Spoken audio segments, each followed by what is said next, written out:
This is KUTX at home. I'm Jody Denberg, about to make myself at home with Adam Granduciel of The War on Drugs. The new album, their fifth full-length album, I Don't Live Here Anymore. First studio album in 4 years. Adam, good to see you. And what's up, Jody? Great to see you. I'm excited to talk to you because I'm a fan of the bands and I love this new record, but I'm a little confused on geography because they call you a Philly band. And I heard you did a bunch of stuff in New York and you live in LA. Where are you now? Currently, I'm in Texas. I'm in Austin. Wait. Why? I know. I'm here for a few weeks with the family for some work. But it's been amazing. I always wanted to live here, and so now it's a perfect way to kind of get a lot of Austin time. But normally I'm in Los Angeles. That's where I've been living basically full time since 2016. And we worked on most of the record in LA. We started it in New York at the end of 2018. But yeah, Robbie and Charlie still live in Philly. And I think a lot of the the band would definitely credit Philly as being where we came up and where we met each other and the place that we all kind of call home, like kind of as a unit, you know what I mean? Like the heart of our band is still rooted, I think, in Philly. So, well, welcome to Austin. Thank you. And so, pardon the expression, but as the song goes, with the 4 years in between studio albums, did you think you were under the pressure to follow up the last two albums because they both did really well? I think I was a little too preoccupied with making sure that I had enough material to feel pressure. Basically we were on the road for 3 or 4 months with the last record, and America tour, European tour, and then we were in Australia and Singapore, and then we came home and I think we had 6 weeks off, and I just immediately went to a studio. I feel like I needed to have something new. I needed to start chipping away, and I needed to just start collecting material. And me, Dave, and Anthony went to upstate New York, and I had some snippets of ideas or some full songs, and we kind of worked them out for 5 days. And that was kind of the beginning where we left, and I was like, oh, great. Okay, I have some fresh ideas. Like, these could be cool. And so I really just the rest of the year focused on writing and rewriting stuff and trying to be prepared, And I think if you just kind of do that, if you are writing the music that you want to be and giving it time to kind of get to the point where you want it to get, then, then what should I feel pressure about, But yeah, I don't know. It should be fun, Well, I mean, a deeper understanding won a Grammy. And then there was this space where you were working on the Live Drugs record, right? Yeah, Live Drugs. So we basically record every show. That's like one of the benefits of these digital consoles that everybody tours with now, is they multi-track everything. So we had so many hard drives of every single show we played on that entire tour. And I knew I was going to do a live thing. I assumed it would actually be more like we would make another record and then we'd go on tour, and then I would do some sort of live thing about,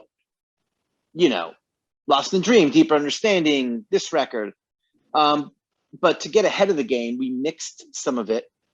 Or we started mixing it basically in the summer of 2019, and to get a head start. And when the pandemic happened, I just started thinking about no one being able to go see music, and then it started to get deeper into the pandemic, and it was clear our tour that was going to happen in November got canceled, and it just became, I was like, you know what, I should just finish this record now, and it'll be great for fans of music.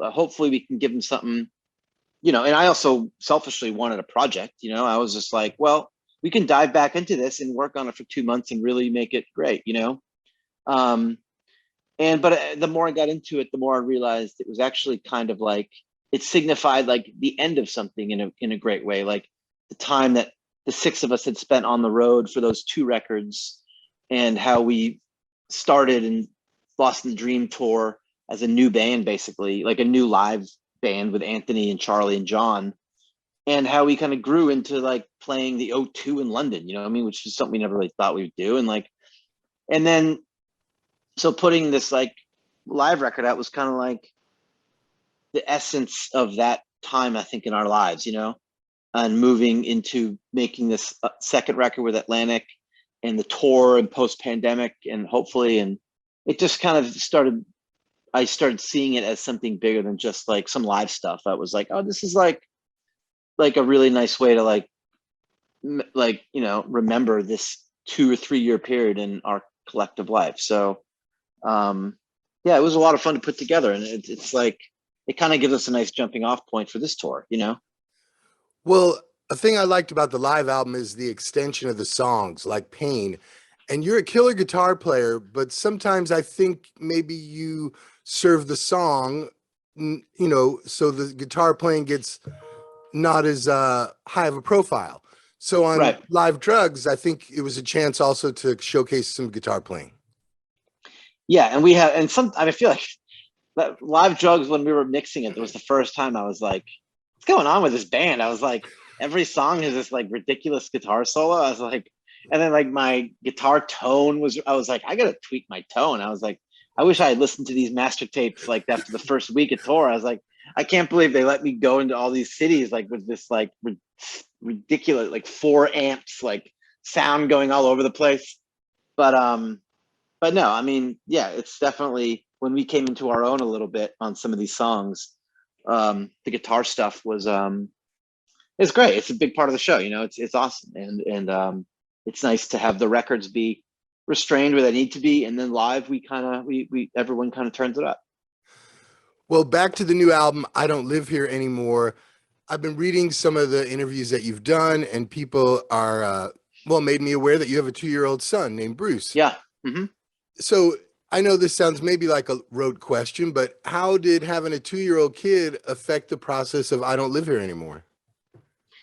Well, I feel like the main thing, besides like the routine of your life kind of getting upended, which is like, I'm not going to wake up at 1 in the afternoon and then putz around till 6 and go into the studio until 5 in the morning, you know, like that's not really reality anymore.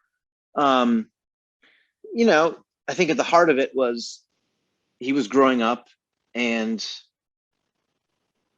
every morning we'd hang out in my little music room and we'd play synth and I'd be working on something maybe, and he'd be patching into the patch bay or turning knobs on a digital delay or tweaking some rack flanger, you know what I mean? And just like, and I'd be playing synth and he'd move, you know, he's only like 1.5 years at this point, moving a pedal, but he's starting to understand like talking into a microphone, and just like the curiosity involved in somebody in a little home studio with all this gear and keyboards. And it was just like so fun to explore that with him and hit a note on the keyboard and have him like move a knob or hit his own note, you know. And it was just like, or sit at the piano and bang away. And it's just like, it kind of gave everything, especially because it was mostly during the pandemic. I mean, it gave everything like a reason, you know. It was like, oh, this is like, this should be making this record. Like when I go to Sean's later today, like we should be filled with curiosity, you know. We should be having, are we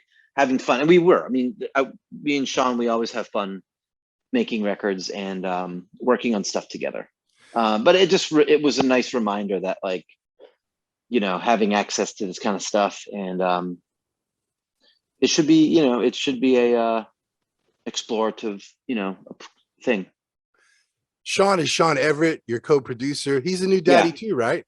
Yeah, exactly. His daughter was a few months younger than mine. I love the title track of the album and the Dylan references and the use of Lucius. Just it's a beautiful thing, and people can see the video, and I think we might have an exclusive live version of that we're going to play. But speaking of I Don't Live Here Anymore, more of a band effort this time after the coalescence of the last 2 studio records? Yeah, there was way more collaboration in terms of me having ideas, getting in the room with some guys, and showing it to them, and then having the song kind of wrap itself up within a couple minutes. Like, and I think like anything, the longer you're friends with people, the closer that friendship becomes, and the greater the trust is between people. And so when you're talking in the studio, you know, it's like people just have more confidence in their role and what they're supposed to do, or what it is that what we like to do in the studio. And I think everybody was just on a heightened level of confidence. You know, I mean, Mike Block is a guitar player I love, and we were good friends. And he played a little bit on A Deeper Understanding, but on this record, I was living in Brooklyn in 2018. And so, like, you know, 20 seconds from his apartment. So we hung out all the time, and he was always coming to the studio for when I was demoing stuff, and he played on a ton of stuff and just plays from such a great place. And it's one of those things, like, he's not in our live band, but he adds such a had such a great contribution to these songs, just because it was based around friendship and hanging out and kind of, you know, coming over to the studio and, you know, and being part of the crew and getting into the song. So yeah, collaborative and just based on kind of knowing all these people now for a long time, and everyone being comfortable. And when you played Living Proof on Colbert, talking about a band dynamic, you guys hadn't really all been in the same room for a couple of years, I'm thinking. Yeah, that was the first trip. So they had been out in LA for about 3 days before so we hadn't seen each other in 19 months. Or when they came out to LA, we rehearsed for 2 days, and then we had to film a bunch of stuff. Yeah,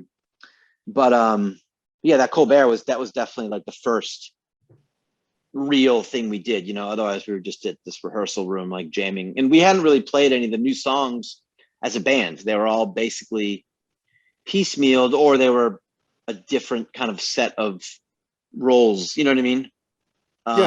Within the studio. So, but it was great. I mean, everyone within the first 6 hours of our rehearsal we were pretty rusty, and then we had some dinner, and then the sun went down in LA, and like the second half of that first day was really great. And it was like, oh yeah, like really comes back like quicker than you think it would after so long being apart and not being in the same room, and also not really playing live music with other people. Like no one's chops were really kept up that much. So talking with Adam Granduciel of the War on Drugs, the new album, the 5th album from the band, first studio album in 4 years, I Don't Live Here Anymore. Adam, I grew up in New York City, and I should mention first, the War on Drugs has 2 shows at ACL Live at the Moody Theater, January 19th and 20th. And I grew up in New York going to see shows at Madison Square Garden. That's where I saw my heroes. And a little bit more than a week after you play Austin, I know we're just a warm-up for Madison Square Garden. The War on Drugs is playing Madison Square Garden. It trips me out. I'm wondering if it trips you out a bit. It does trip me out. It's going to be great. But yeah, I mean, I could, you know, I mean, how many amazing, you know, they just released that Springsteen No Nukes concert from '79 or whatever at MSG. And I was looking at the photos. I was like, damn, it's a lot of people. You know what I mean? Like, but like, obviously the history in there is unlike anything. You know, the guys, a couple of years, I couldn't go for some personal reasons, but everyone in the band went to see U2 at Madison Square Garden. I mean, it's just that place. And, we're going to be there, you know, and all the times the Celtics beat the Knicks in that building, you know, so, you know, it's going to be, you know, we have friends coming in from all over, I'm sure, and family from all over. So it's really, it's kind of a once in a lifetime thing. And we're psyched. So, well, yeah. How cool is that? I saw a lot of great shows growing up there. I saw John Lennon get up with Elton John. Oh yeah. That's a classic show. Oh my God. That's the first time. Elton was just talking about that. Actually, he was on Stern, but yeah, he was like, that was the first time he had been basically seen in public, right? Or at least on a stage since whatever. And his last concert appearance.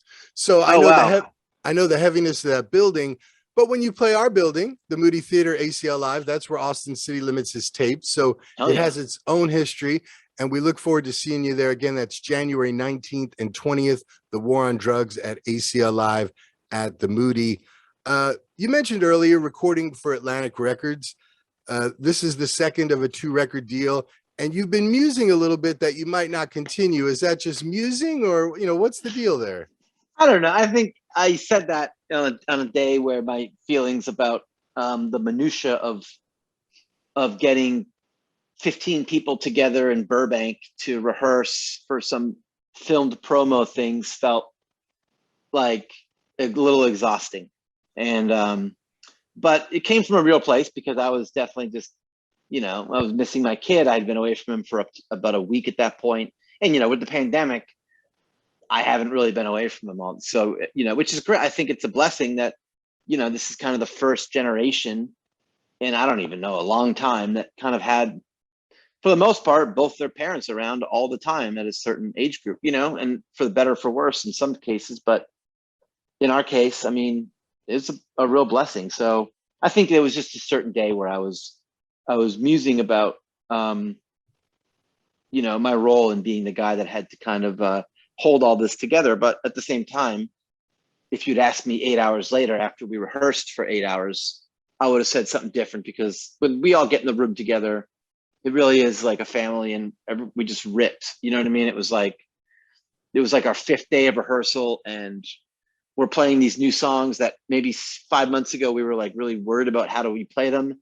And now we're like, oh man, like they're taking on a whole new level when the 6 of us are playing them, let alone what they're going to sound like after a week of tour, So, I love making music, as long as making records and touring are all being done for the right reasons, like where you have ideas you want to put down on tape and you have the band that you love. I don't see us turning into, I don't know what we'd all be. Dave would maybe be a scientist, so who knows? We'd all be different things, but.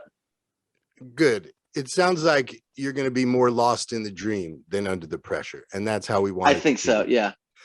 Let's wrap this conversation. I want to talk about the final song on the album. We talked about a little bit the title track, which, opens things. And then Occasional Rain is the song that closes things. And we've got a live version of that. First of all, I get the feeling that you're an album guy, like you're into sequencing and that you like the songs to stand as a piece. Is that true? I do. I think I like to, because I feel like I know when the album is getting close is when usually the 10 or 11 songs that I'm working on all start feeling like they're part of the same record, and so there's like a shared DNA in a lot of the songs. Like maybe there's some process used on one song, and then you're like, oh, let's do that to this song, like on those guitars. And if you give it enough time, everything just starts feeling like it's living in the same record. And then once it gets to that point, I feel like I can start sequencing it, where I'm like, oh, these 3 songs I worked on basically for the big chunk of time. So I think these 3 need to be together. Like Change, I Don't Want to Wait, and Victim, those were all like basically written around the same exact moment within like a week of each other. So I always pictured those together, And Occasional Rain was actually a demo. Like I wrote it, and then we went into the studio in Brooklyn. This is actually like before we actually officially started recording this record. And it was Dave, myself, Robbie on piano, my friend Pat Berkery from Philly on drums, and Mike Block from Brooklyn on guitar. And we were in the studio, we hashed it out, 12 takes. It felt really good, but the plan was to kind of re-record it in 5 months when we started, at Electric Lady and all this stuff. And towards the end of the record, I was looking for a last song. I was like trying to, and then I kind of stumbled upon this early demo of Occasional Rain. And I was like, it's all there. I was like, because we had re-recorded Electric Lady, but it didn't come out the same, didn't have the same spirit. It was a little forced. And this version just had a certain levity to it. It was like everyone was really playing from a really great place. Like Mike's lead guitar is just really beautiful. And so it was kind of like, I was like, this is the perfect last song. And I added some guitars, a mellotron. I re-sang it because I had only had about 30% of the vocals originally. I had the title and a couple lines, but I think knowing now that it had a context as the last song on this record, I was able to kind of like frame it lyrically to where it sat on the record, and it just came together really beautifully, like kind of at the last second of making this. And I just love the sentiment of the song. I love the song itself, and I'm happy it didn't get lost, because it was one of the first ones I wrote for the record, and then I kind of just forgot about it for 2 years because it had lost something. But then we found it and we put it on, and I'm happier for it. One of the first songs written for the album, one of the last songs recorded, and the closer of the album, Occasional Rain. The War on Drugs new album is I Don't Live Here Anymore. Adam, good to hang with you again, and look forward to seeing you in January at ACL Live at the Moody Theater. Safe travels. I know after the Garden, you're going to Europe after that. So have a good time, and we'll see you in January, man. Can't wait. Take care. Can't wait. Thanks. Thanks, Jody.